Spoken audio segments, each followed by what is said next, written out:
આવો ગુરુ પૂર્ણિમાના દિવસે ગુરુનો મહિમા છે, એમ વેદ વ્યાસજીનો પણ અદભુત મહિમા છે, જેને વ્યાસ પૂર્ણિમા કહેવામાં આવે છે. કેમ વ્યાસ પૂર્ણિમા જ કહેવામાં આવે છે? તો કથા તો બહુ લાંબી છે મેરે ભાઈ બહેન, પણ વ્યાસ પૂર્ણિમા એટલા માટે કહેવામાં આવે છે કે વેદ વ્યાસના પિતા પારાશર ઋષિ એક વખત અનુષ્ઠાન આરાધના કરવા માટે બેઠા છે.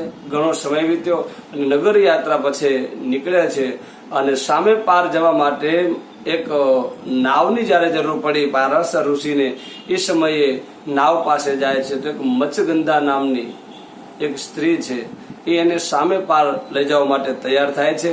અને ત્યારબાદ પારાશર ઋષિનું મન એ મત્સ્યગંધાની અંદર લાગે છે અને પછી તો બહુ કથા છે કે પારાશર ઋષિ એની સાથે અનેક વિચારો આપી બેઠા છે. અને પછી તો એવી કથા છે, પારાશર ઋષિ કહે છે કે હે મત્સ્યગંધા, મને એવું લાગે છે કે તારા દ્વારા એક દિવ્ય પુરુષ એક પુત્રની પ્રાપ્તિ થશે. મત્સ્યગંધા વિચાર કરે કે મારા દ્વારા?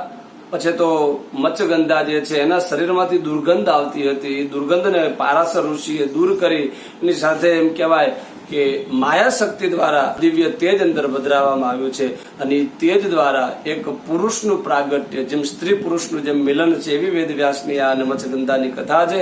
અને એના દ્વારા એ મત્સ્યગંધાનો ગર્ભ બંધાયો અને એ સમય દરમિયાન મત્સ્યગંધાએ જે બાળકને જન્મ આપ્યો એ બીજું કોઈ ન હતું, આ ભારતનો અખિલ મહાપુરુષ જેને કહી શકાય, ભગવાન રુદ્ર અવતાર જેને કહી શકાય, એવા વેદ વ્યાસજી એ અષાઢ સુદ પૂર્ણિમાના દિવસે એનો જન્મ થયો, પ્રાગટ્ય થયું, એટલા માટે એને વ્યાસ પૂર્ણિમા પણ કહેવામાં આવે છે. અને જેને 18,000 શ્લોક ભાગવતના જે છે એનું જેને નિર્માણ કર્યું એવા વેદ વ્યાસજી. નમોસ્તુતે વ્યાસ વિશાલ બુદ્ધે ભુલ્લાર વિંદા યતપત્ર નેત્રમ યેન ત્વયા ભારત તેન પૂર્ણમ પ્રજ્વાલિતો જ્ઞાનમય પ્રદીપ્ત પ્રજ્વાલિતો જ્ઞાનમય પ્રદીપ્તો. વ્યાસ પૂર્ણિમાની આપ સર્વને શુભકામનાઓ.